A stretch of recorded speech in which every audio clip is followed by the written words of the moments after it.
You're listening to Managing Leadership Anxiety, Yours and Theirs, a podcast offered in partnership with Missio Alliance. Each episode, we discuss internal and relational pressures, how they block effective leadership, and how we can move through them to a greater health. And now your host, Steve Cuss. All right, friends. Hey, I'm really excited today. Our guest is Dr. Steve Brown. And Steve, among many other things, is the president of Arrow Leadership. I'm sure most of my listeners are very aware of Leighton Ford, legendary evangelist. And Leighton Ford got Arrow Leadership started 30 years ago. And Steve is now the president of it. Steve's also the author of this fantastic book called Jesus Centered, focusing on Jesus in a distracted world. And that's really the heart of Arrow Leadership. It's all about helping Christians who are leading something. Doesn't mean they're necessarily church leaders. Maybe they're marketplace leaders. You know, how easily we get distracted and how simply we need to focus on Jesus. So what I want to start with is just a story from my own life, Steve, and then I'm going to ask you to respond to it. I remember in 2001, I was a brand new associate pastor at Central Christian Church in Las Vegas. Gene Apple at the time. Shout out to Gene. Was the lead pastor, phenomenal human being. September 11th happened. I'd been on staff, I think 6 weeks, something like that. And Gene was out of town, the teaching pastor was out of town, and somebody had to lead the prayer experience for September 11th. And so I was tapped to do it. And what really struck me, because I was pretty nervous about it, I'd never led something that big. What struck me as I was seeking the Lord is like, man, there are people who were dealing with things before the Twin Towers fell, but we've all forgotten those people because of the magnitude of the Twin Towers. As Steve and I were corresponding before this show, of course, we were talking about COVID, but Steve was just sharing that he and his wife had their own journey separate from COVID, that they've had quite a battle. So Steve, let's start there. Tell us about what's been going on with you and your wife and where things are at now. Thanks, Steve. So good to be part of the podcast. January of 2020, I turned into 2020 thinking, I had my plans and my goals and all the rest going full speed. And I was in Phoenix in January and got a call from my wife at home in Vancouver, and she said the test has come back and there's lots of concerns about it. And what she had a mammogram and a follow-up, and there's concern about breast cancer, and that just got me, obviously, as it would anybody. And I jumped on a plane the next morning, got home, and we started this journey through the medical gauntlet. And, test, and kind of felt like I was on this assembly belt with my wife going through all these different tests. And it came back, yes, it indeed was breast cancer. And that led in March to mastectomy. This is just kind of as all the news about COVID was starting to roll out. And we're, going through mastectomy. And then as COVID was kind of hitting hard, we went through a summer of chemotherapy, a fall of 25 rounds of radiation. So that was our 2020 on a personal note. And in the meantime, I'm trying to lead a Christian ministry, a nonprofit that's based on gathering people together across borders. And as well as my family, as well as, just my own space as a husband. And yeah, it was a challenge to say the least. Well, and this is the thing, Steve, is obviously, you lead an organization, you coach leaders, you're a leader yourself. My experience with leaders is we're often poor at taking seriously self-care. It's like, I don't know if it's a combination. I don't think it's an arrogance thing, as I've worked with a lot of leaders. I think it's a combination of I can do all things through Christ who gives me strength, which imputes to us this idea that I have unlimited capacity. And then I think it's also just that we're like selfless and we focus on others. How did you and Lee know when you needed to take care of yourselves? What were your signals that you needed to stop output and take care of more input? Yeah, I'm an introvert and a thinker, so I'm a processor, and I need space to process. So one helpful thing for me was journaling, and just being able to kind of get out what was going on. And I remember the morning we were set to go and hear the test results. And I just felt the weight of the world this is just surreal. It's crazy. It's overwhelming. And thinking about sitting in that room and what's going to happen? What are we going to hear? How's that going to change everything or not? And the Lord was gracious in a couple different ways. One, he gave me a verse. So Psalm 16, verse 8, which says, David speaking, and he goes, I keep my eyes always on the Lord. With him at my right hand, I will not be shaken. And that got me thinking as I thought about that verse, because I keep my eyes always on the Lord. If my eyes are on him and he's at my right hand, then I'm actually not looking forward anymore. I'm actually looking at him at my right hand. And if I do that, I won't be shaken. And my tendency is always to look ahead. What's coming and how do I, navigate? Yeah. How do I, and this kind of brought me to the Lord can look ahead and he can deal with the wind and the waves, but I need to kind of keep my eyes peeled to him. And easier said than done. But that was one piece that's been helped with. I put the verse up and memorized it and kept saying it. That was one key for me. Yeah. And then, of course, cancer has its own agenda. It doesn't really care what your schedule is or what your plans were. It shows up and does its own thing. Who cared for you guys in this situation? Yeah, I asked.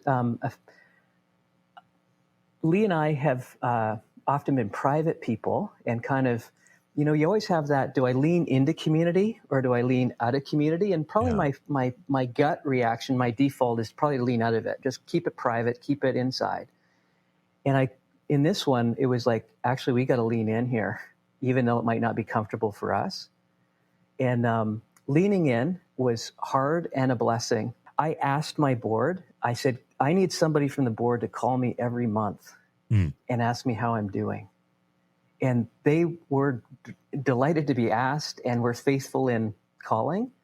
And I didn't want to leave them guessing, like, is Steve okay or not okay? And should we do something? I just said, I need you, somebody got to check in on me because I'm not sure what's going to happen to me here. And so just asking people sometimes for help, some people, faithful people praying, and we were blessed by the community of God in many different ways. And at the same time, I'd say that a chronic illness, things get quieter over time. So a crisis kind of gets people's attention, gets people's engagement. Yeah. But when you're dealing with something that's chronic, meaning over months or even years, it gets quieter over time because people they can't keep up the same level of, interest or engagement or activity because they got their own lives. Yet, the person's still in the midst of the same challenge. So that actually helped me to kind of go, I bet you I've been quiet for people in chronic spaces when I should have maybe just kept reaching out. Oh, it's a really valuable point. Actually, as I'm hearing you, Steve, it's making me think of a previous guest, Amy Patrick, came on and she taught us about grief. A very similar idea that there's this wave of response and then you kind of know who your deep friends are. And when she was saying that, she wasn't saying it accusingly, just that it shows who's there in the long haul. I would like to just take the occasion to ask you a couple of questions about this. And then I really want to get into your coaching because, Steve, you have your finger on the pulse of what leaders are facing right now, 2 years post-COVID. But before we pivot to that, the two areas I'd love to explore with you, what was most helpful to you and Lee when people would respond when they first heard the news? What was most helpful? And then the second question would be, what did someone do well-meaning that was not helpful? Because I think, you know this, Steve, I'm famous for my convoluted questions, so I apologize right now. But I think most leaders are so prone to action, we're not always aware how to simply be with somebody because we want to act. We want to shrink their problem down and fix it. We want to make it better. So what was most helpful? And then what's something, even if it was well-meaning, was not as helpful for you guys? Yeah, I've had a couple buddies who we've been in a small group together, a triad, for coming up on 20 years. Every quarter we connect, usually because we're across the country, and so it's by Zoom, and we spend a couple hours together. And those guys just being faithful in terms of checking in, random check-ins, what's going on today. was a huge gift. Yeah, sometimes those random check-ins, those, praying for you today, or here's a verse today, or how are you doing today? We wonder, should I or shouldn't I? And I Yeah. was just glad that they did it. And some days I was doing good, and some days not. And then in terms of the maybe not so helpful side, which wasn't a huge thing and it well intended, but Yeah. might be just medical advice. Um, and Yes. you should. We've all become cancer experts all of a sudden. Yes, exactly. So that's, everyone wanting to be helpful, but and some people are pounding the drum of a certain, fabulous diet that's going to fix everything, or a doctor that's got it all figured out. Yeah, so sometimes that's can be odd or hard. That's really helpful. I'm really glad because it's uncomfortable to talk about this, right? When people are well meaning, you want to honor their intent. But Hmm. I think those of us who our heart is genuinely to help. So I do like to ask these questions so we can simply give people ways they can be helpful. Are you suggesting, for example, did you ever hear from someone that they had a friend who had a friend who, like, it was so disconnected, but they're certain about the solution? Yeah, yeah. So, and I mean, well intended, but at the same time, I'm kind of exhausted trying to deal with what's inside me, guide my wife, guide my kids. Like, we had family meetings. I've got teenagers, and like I hosted a couple family meetings where I got takeout food, and we had kind of a fun meal, but the content of the meal was not going to be fun. And you're wondering, how serious am I going to get with the kids about where this could go, and how, just because they're dealing with COVID as well. Like, Right.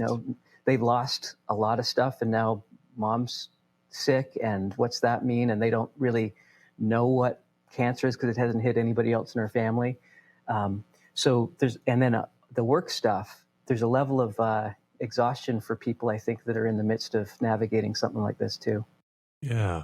Good. Yeah, thanks for that. I really appreciate that we're starting on this because I do think for all leaders, we're humans first Mhm. and human things happen to us. But I think we have such expectation about ourselves that when we get knocked for a six like this, we really struggle. So let's pivot, Steve, and talk about your coaching. You're the president of Arrow Leadership. It's a coaching organization. There's also a cohort organization. We've mentioned many times on this podcast that whether it's coaching, spiritual direction, or therapy, I think every leader needs some combination of those. Tell us about your particular emphasis at Arrow. Yeah, our heartbeat is developing Jesus-centered leaders, and you break that down: leaders who are led more by Jesus, who lead more like Jesus, and who lead more to Jesus. So there's that, led more by is the deep connection as a child of God and in relationship with God, that you hear his voice and follow after him. And then leading more like Jesus is the character and competencies of leadership. And then leading more to Jesus, that we're about God's kingdom agenda, kingdom purposes, and evangelism, and sharing our faith, and living out justice, and all those kinds of things. So that's our heartbeat, and we do that through a flagship program called the Arrow Leadership Program, where we gather leaders together and journey with them over 15 months or so. And then we also do it through resources and services like coaching and consulting and small groups, those kinds of things. Yeah, and so some of the people you lead are local church pastors. In my experience, sometimes the leading to Jesus, sometimes it's easier for us to tell others about Jesus than connect with Jesus ourselves. Like I found that ministry was actually an extra roadblock in my connection with God. What's your take on that? I remember as a pastor myself going to a spiritual retreat, and the facilitator pulled out this picture, and it was a picture of the Last Supper, and it was a very busy picture of the Last Supper, because my default Last Supper picture is there's 12 men facing the camera with Jesus in the center. It's kind of like a football team picture or something. This picture that he showed had, a lot of people in the room. There was a Holy Spirit thing going on up in one corner, an angelic thing in another corner. There were children and women in the room. And he asked the question, where would you be in this picture? And the idea was, would you be kind of right beside Jesus? Would you be off in a corner kind of wondering, is this safe or is this okay? And as I reflected, I recognized that I wasn't even in the room. I was outside.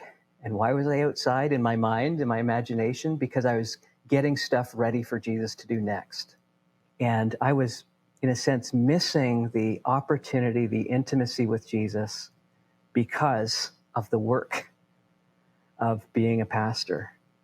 And I think that's a more common deal than most of us would like to admit. Yeah, I also think there's something about the employee child challenge with our identity. You know, we're God's child. We're in the family business, if you will. We work for dad. What are you seeing nowadays with pastors now that we're a couple of years past COVID? What kind of unique challenges are you seeing pastors face? And then I'd like to ask about the broader Christian leadership community. Yeah, I mean, on the family business thing, my primary image of God was seeing Him as King and me as servant, and that's orthodox and biblical, and Yeah, it's and true. and it preaches. Yeah. But I was missing seeing God primarily, first and foremost, as Father and me as child. Yeah. And I remember, there's this great quote by Os Guinness that we're called first and foremost not to something or to somewhere, but to someone. And I was so focused on the something and the somewhere that I was missing my first calling to someone. But to your question about what I'm seeing, it has been, it's an understatement to say challenging. Complexity like I've never seen it, challenges like I've never experienced or seen, crisis. I was talking with one pastor and he said, I was trained for Sundays and, preaching, teaching, discipling, making a service happen, shepherding people. And he said, right now, there's expectations on me that I'm a climate change specialist, a race relations bridge builder, Yeah. a sexual ethics prof, that I am a TV producer in terms of being able to produce Sundays online now. I'm a homeschool teacher because I got kids underfoot during COVID. And the list just kept going. And he goes, and Sunday's still coming. And with those expectations, with that weight, there's a lot of exhausted, tired pastors through this last 2 years. They're, been a conflict mediator, trying to separate, the sheep who are supposed to love one another, and they're a rule enforcer. Have been. They've been a government lobbyist at times, and that's a lot to just add into the mix. And the complexity level has just gone through the roof, in my opinion. Yeah. And then what are you seeing in marketplace leadership? Obviously, you're also doing a lot of coaching in workplace. What challenges are you running into there? Yeah. So again, the tables have got turned upside down in a sense of, we're going to send everybody home. And how do I care for these families that I care about? And when the income might be much different than it was, how do I communicate with a dispersed team? How do I care for people who are going through their own stuff in the midst of the COVID journey at home? And I can't necessarily see them and eyeball kind of, are they doing okay or not? Some businesses actually took off in terms of growth. Right. And so then it's like, how do we manage growth? How do we scale in this, crazy space? So there are both sides of deep challenges of decline, and then also significant challenges and opportunities of growth. So, and then how do we bring people back? Are we now a remote organization? How does, what are we going to keep? What are we going to let go of going forward? Yeah. Steve, one of the things you write about is the idea of safe community versus soft community. I thought that was a really helpful distinction. Would you flesh that out for us? Yeah, I think all of us long for safe community, a place where we can ask questions. We can maybe that we wouldn't ask anywhere else, wouldn't feel safe to ask anywhere else, to really share how we're doing inside. So for a pastor, for instance, a pastor can't necessarily be fully authentic with their elder board or even their staff at times. And maybe they can't process a dream out loud. Mm. Where does the go-to go to? A lot of people are going to the leader, but where does the leader go to? And I think leaders long for a safe place where they can be real, be authentic, ask questions, say things in an imperfect way, dream things that may be crazy, but that it's not a soft place. So it's safe, but not soft. So it needs to be a place that's like iron sharpening iron, where we're fully accepted, but at the same time, there's a desire to help us be more like Christ if you're a person of faith. And so creating those spaces is really the heart of Arrow. And I think just a deep need for leaders. Yeah, another thing you write about is you really bring out the Old Testament command to remember. And of course, in the Old Testament, remembering often came with building something. Mhm. Tell us about that. Yeah. In the Old Testament days, when God did something amazing, they would name the place so that they would remember every time that name was said what God had done. Or they would build an altar or a pile of rocks up so that when people would walk by, they'd go, "Why is that big pile of rocks there?" And then somebody else say, "Well, let me tell you the story." And those faith markers, which are so important in Old Testament days, aren't necessarily something we carried on, today. And I think forgetting what God has done is so easy to do. The Old Testament's almost a catalog of forgetfulness on behalf of God's people. Right. And we all need to keep remembering, like, how has God been faithful? Because if he's been faithful in the past, that should mean that he's going to be faithful today, maybe in not ways that I can fully see or always kind of connect the dots to, but he's still faithful. And as an organizational leader, I've had to remember some of those things myself for my own leadership, but also to pass those on to new team members. So one story, we were in a financial pinch, and we had a day of prayer.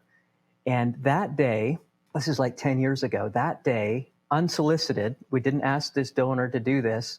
They didn't know what was going on. They didn't even know we were praying. That day, the largest donation of the year came in. It was like a wow moment, right? Like Yeah. the burden lifted. And I neglected to keep telling that story. And not that every time we have a prayer day is, the biggest check of the year. It's not like a slot machine or whatever. Right. But in a sense of God's provided for us in hard times. We're searching for some key people to join our team. And I told the story recently, several years ago. A guy just showed up at our office and said, "I saw this ad and I want to interview for the job." And that was the first guy who ever just like physically showed up. Usually like they send an email or a letter in the mail or whatever. This guy just like showed up out of the blue. And again, as we're kind of praying, God, bring the right person to our team, I'm thinking about that story. And the guy might not show up tomorrow out of the blue like he did last time, but God was faithful in bringing us the right people at the right time in the past. Take a deep breath, Steve. God's still faithful. He still sees you. He's still watching. He's still providing. Yeah, I really appreciate that reminder, Steve, because, as my listeners know, and as you know, I stepped away from 26 years of local church leadership in December. I'm still on staff at a local church, but my primary ministry now is speaking and workshops and my online community. And just paying attention to my own soul, I'm in spiritual direction right now. That the idea of remembering has been life-saving to me. I've got my candle right here, just out of camera, to remind me of God's goodness. Because what's going on in my life is I'm highly anxious about financial security. And then what happens is God provides, and then I move the target and get anxious again. Mm-hmm. It's like, oh, I was just thinking this morning, actually, before we did the podcast, I was really spending time just in gratitude to the Lord. That basically my speaking calendar for the entire year of 2022 is now full. I've got 2 or 3 slots left, only if we can geographically coordinate them with other places. Like, it's gotten crazy. But it was only maybe a month ago that I was actually really freaking out that the back end of my calendar was wide open, like July to December. Now, January to July was chock full. But then so like God's provided, but then I'd be like, well, but wait a minute, like July's coming and there's not much on the books for July to December. Well, now only a matter of weeks later, that's now full. And here I am again saying, oh no, 2023 is looking empty. Like I'm playing an unfair game against myself. And of course, I feel like it's a core violation of the goodness of God. And the most helpful thing for me is just to remember, like, it wasn't that long ago you were worried about 3 months of bookings and they're done. As you hear that as a coach, what's your feedback to me as a coach? One thing I think that we need to do more of is celebrate, because those celebration moments are moments that we also remember, and we give thanks to God. So in a sense, your calendar is now packed out. How my question to you would be, how are you and your team going to celebrate that? Because Oh, you guys took this huge step of faith, yeah. and I mean, it all didn't come together, instantly, but it's No, it's and it's still very much isn't. It's still yeah. very much wild. Yeah. But it's like maybe there's a celebration, and it could be a dinner out, it could be something Mm. fun and creative and simple, but just to put a stake in the ground and go, let's remember this, because there might be times when the calendar is, you know, blank, or Yeah. there's something else going on. Let's just put a stake in the ground, celebrate in some way, thank the Lord, and just when I think about the Bible, it's if there were a subtitle, if I was publishing a Bible, the subtitle I'd come up with, I think, would be "Trust Me," Yeah. and you know, a Holy Bible, trust me, Yeah. um, and yeah. So it'd be good too to I'd also coach somebody to journal this journey, because in a sense you're going to be working with other people who are starting something fresh, Yeah. and 2 years from now you might even forget what these months have been like. But Yeah. if it's in a journal there, you can kind of go back and go, yeah, I know I've experienced something like this. Really helpful. I'm actually going to take you up on that challenge to put a stake in the ground and celebrate, because it's all in my head right now. Chris, who works with me and basically keeps me sane with my schedule and logistics, we're in different states. Our whole connection is over Zoom, but we need to find a way for my wife and Chris and Paul to get together and to thank the Lord, because it has been an incredible faith journey. And it reminds me of my old ways, Steve, when I was really grappling with doubt about God's presence. I found myself as a pastor, the momentum was moving me into deism unless I was careful. Hmm. Yes, there's a God, but God's not very involved kind of idea. And it was the same challenge, Steve. It's like God would do this amazing thing. In the moment, I'd be exhilarated. And then over time, my mind would remember that amazing thing as explainable without God. That Hmm. makes sense. Hmm. And it feels like I'm back in that pattern. I'm trying to get to the bottom of it now. Is it a control thing? It's definitely a fear thing. I know that. Hmm. But no, I appreciate that. I'm going to take you up on actually marking the moment with something tangible. I think that'd be really helpful. One other thing that you can do is to think about the people who've been the great cloud of witnesses, whether it's like a long time ago, or as you process this particular faith step, and even celebrate with them and thank them, and Mm, not that you've arrived and you're boasting, but at the same time, you know you stood with me, you believed in me, thank you. And it's a way to bless other people mm. and just help them to continue doing what they did with you with other people. It's really good. Yeah, I'll tackle both of those. Let's do one more topic and then let's get on to the gauntlet. I know I can see even through the screen here, Steve. You've been putting off the gauntlet. I get it. A lesser man would be weeping by now, and yet we progress.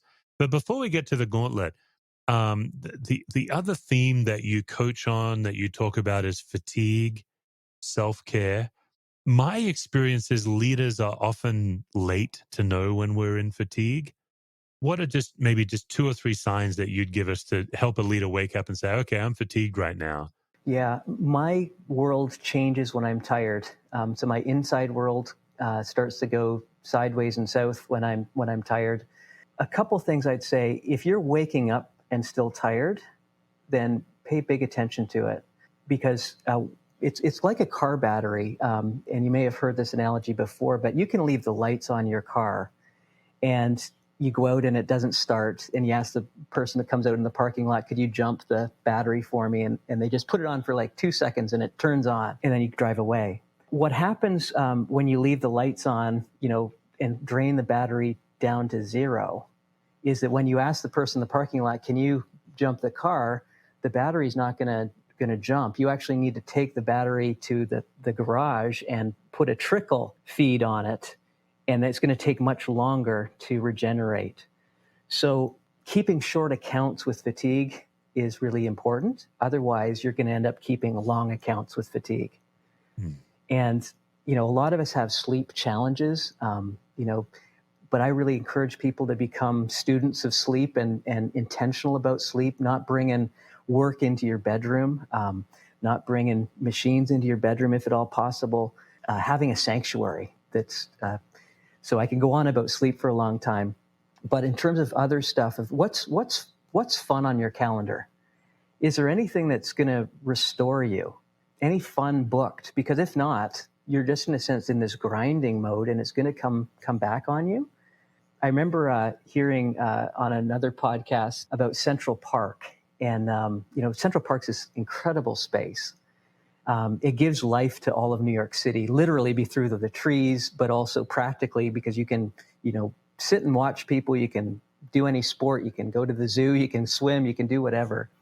And the podcast guy, Al Andrews, I think his name, said, a lot of leaders are living like New Yorkers without a Central Park. Mm. And a lot of leaders are living like New Yorkers without a Central Park. So we need to create this space. And you can see a drone shot of Central Park. There's a crazy busy city around it, but there's this protected space. I remember Colin Powell was asked, chairman of the Joint Chiefs, Secretary of Defense in the States, and commanded a number of military operations around the world. And he was asked, what was the secret to you actually, commanding a war and all the decisions? And he told Rolling Stone magazine, Volvos. Yes, that's right. He's he's one of the world's leading collectors of vintage Volvos. Yeah, and he would have a Volvo towed to wherever he was, commanding a war, and he'd do 18 hours of like nonstop life and death decisions, craziness, and then he'd go and tinker with a carburetor on a Volvo for a little bit. Yeah, and he said, I could clear my head, I could finish something, and then I'd be renewed and able to go back and engage again. So all of us need those things. They're not a waste of time. Yeah, I'm a bit of a Colin Powell nerd, I must say. The other thing I love about that story, because I'm also a motorhead, and not to get too particular, but I drive a Swedish wagon, so the general and I have much in common. I love it that oftentimes people would knock on the front door and ask for the general. His wife would answer, and she's like, he's back. And they're looking for a part for their Volvo because he actually was one of the best suppliers of vintage Volvo parts. Yeah. Who would have thought? And a lot of times as leaders, we think, well, we don't have a time for that. I remember asking one guy, what's your Volvo? Because I told him this story. And he said, well, I don't have one. I'm too busy doing ministry stuff. Mm. And I said, well, what did you used to do that was fun and brought you life? And he said, well, I used to play the trumpet. Mm. I said, where's the trumpet? And he goes, bottom of a closet, dust all over the case. And I challenged him. I said, next time I see you 6 months from now, I want you to get out the trumpet and see what happens. And so I saw him 6 months later, and I asked him, what about the trumpet? And this big smile came across his face, and he said, I'm in 2 bands right now. One at the church and one with folks who would never go to a church. And he goes, I feel more alive as a person and as a leader. So, yeah, what's your trumpet? What's your Volvo?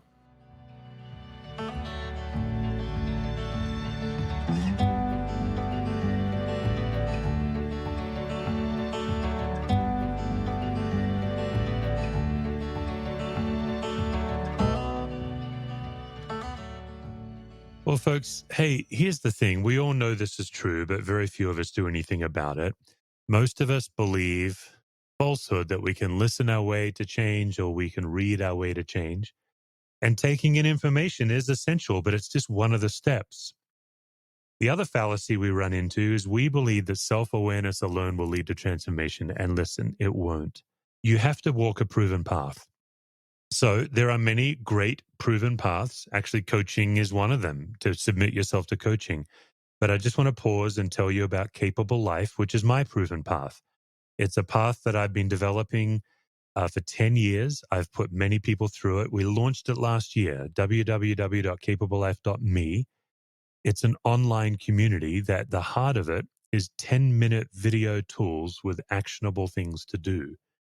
Not only do you take in content and be self-aware, but then you actually embody it and try things. We have self-assessments. We have a confidential online community where you can ask any question. You could submit a case. We have monthly Zooms with coaches and CapableLife.me. So if you're wanting deeper transformation, if you're wanting the freedom and the peace and the love that you believe in but struggle to encounter, we've built a path for you. CapableLife.me. It's $28 a month. You can join for a month, join for a year if you want to save some coin. We've got right now almost 500 members from 15 different countries in Capable Life. It's an incredible community. People just like you on the hunt for transformation, on the hunt for the love of God. So with that, Steve, let's get into the gauntlet. Probably just 3 questions today. The first one is, most of us over time, we keep running into ourselves. Like we're like, oh, there, I did it again. What would be an area of your life that if you could wave a magic wand to make it go away, you would do it? I think one for me would be being overly responsible. Mm. And so there's a good side to that in terms of, somebody who's responsible, dependable, they're going to get it done. And then my shadow side to that is being overly responsible and blurring boundaries.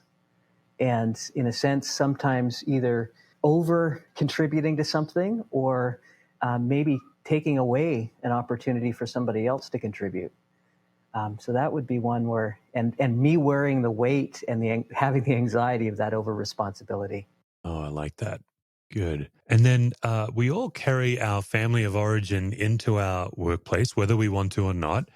And it's never about blaming, but I'm just interested, what would be an asset that you've inherited from your family of origin? What might be a liability? I kid my kids that I've put money away for their counseling after having me as a parent.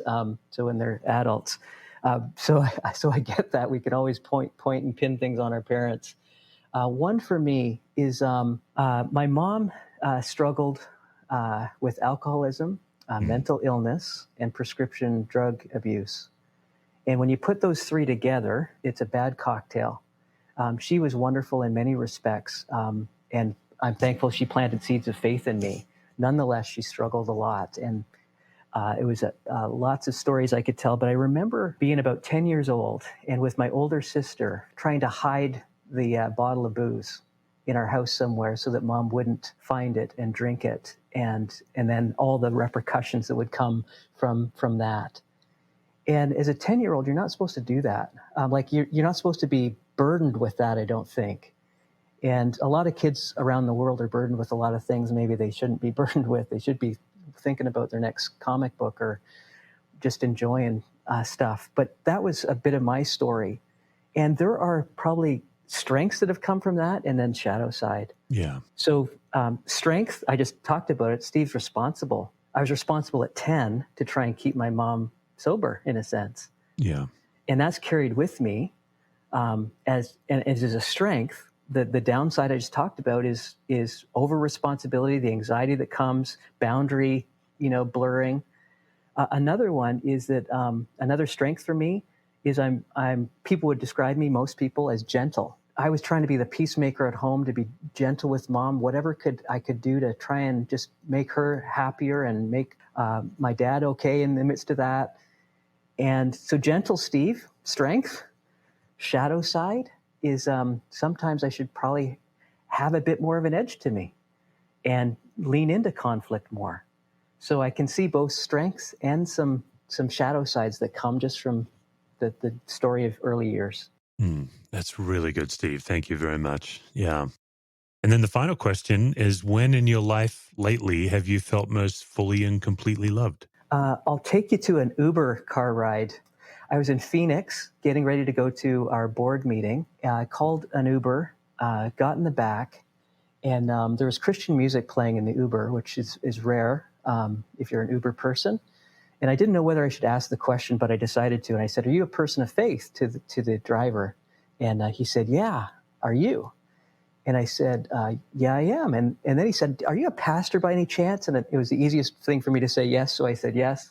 And then he started to spill kind of life story. And, I want to grow deeper with Jesus, but I can't right now. And my wife's in counseling right now, and we got family problems, and I'm Uber full time, and it's hard. And then he said, "Would you pray for me?"